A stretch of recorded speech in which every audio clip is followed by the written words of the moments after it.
श्रीमद् भागवत गीता के 11वें अध्याय का महत्व। श्री भगवान जी बोले, हे लक्ष्मी, अब 11वें अध्याय का महत्व सुनो।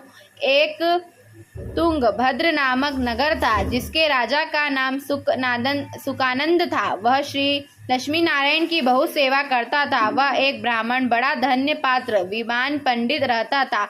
उस ब्राह्मण का नियम था, नित्य श्री गीता जी के 11वें अध्याय का पाठ करता, और राजा भी नित्य श्री लक्ष्मी जी नारायण की सेवा करते तथा पाठ भी नित्य श्रवण करता था। ऐसा ही सेवा करते करते बहुत काल व्यतीत हो गया। एक दिन राजा घर को गया।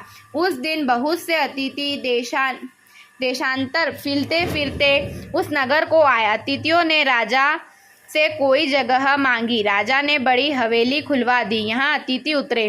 राजा ने सीधा दिया। रसोई का अतिथि बड़े प्रसन्न हुए और अमृत तुल्य वचन बोले। राजा उनके दर्शन को गया। राजा का बेटा भी साथ था और कई भृत्य भी साथ थे। राजा उस हवेली में आया और जो महंत था उनके साथ राजा बातचीत करने लगा और राजा का पुत्र खेलने लगा।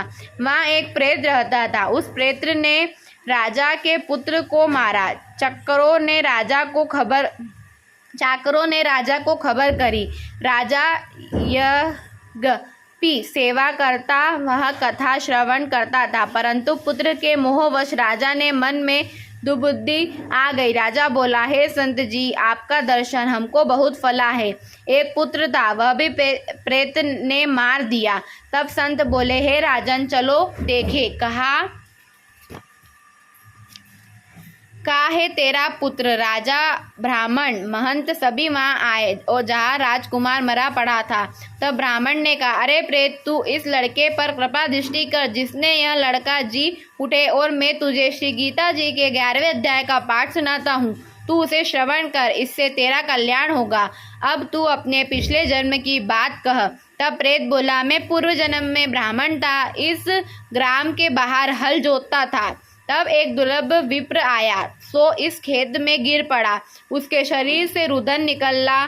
तब एक चील ने उसका मांस नोच खाया। मैं बेटा देखता रहा। मेरे मन में दया न आई कि उस विप्र को चील से छुड़वा दूं। इतने में एक विप्र और आया। उसने यह देखकर मुझे को चील से छुड़वा दूं। इतने में एक विप्र और आया। उसने यह देखकर मुझे कहा, अरे हल जोतने वाले विप्र, तेरे कर्म चंडाल जैसे हैं। अरे निदरी, तेरे खेत के पास विप्र का मांस चील नोच खाती है और तू आंखों से अंधा है, उसे छुड़वाता नहीं। अंत तू मेरे श्राप से प्रेत योनि पावेगा। अब मैंने उनके चरण पकड़ के कहा, मेरा उद्धार कैसे होगा? तब उस विप्र ने कहा, जब कोई तुमको श्री गीता जी के 11वें अध्याय का पाठ सुनाएगा, तब तेरा उद्धार होगा।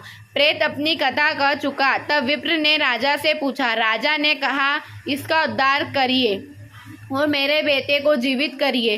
तब विप्र ने गीता जी के 11वें अध्याय का पाठ करके प्रेत पर जल छिड़का, जिससे प्रेत ने अदम देह से छूटकर देवदेही पाई और राजा का भी पुत्र सजीव हो प्रेत योनि में शयमान सुंदर चतुर्भुज रूप हो गया।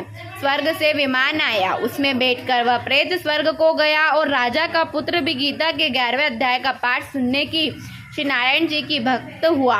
वह भी विमान में बैठकर बैकुंठ को गया। तब उस ब्राह्मण ने राजा से श्री गीता जी के 11वें अध्याय का पाठ श्रवण किया और मन में कहा, पुत्र पुत्री कोई नहीं। ऐसा सोच विरक्त होकर वह गीता जी का पाठ कर तुलसी में जल डाला करे।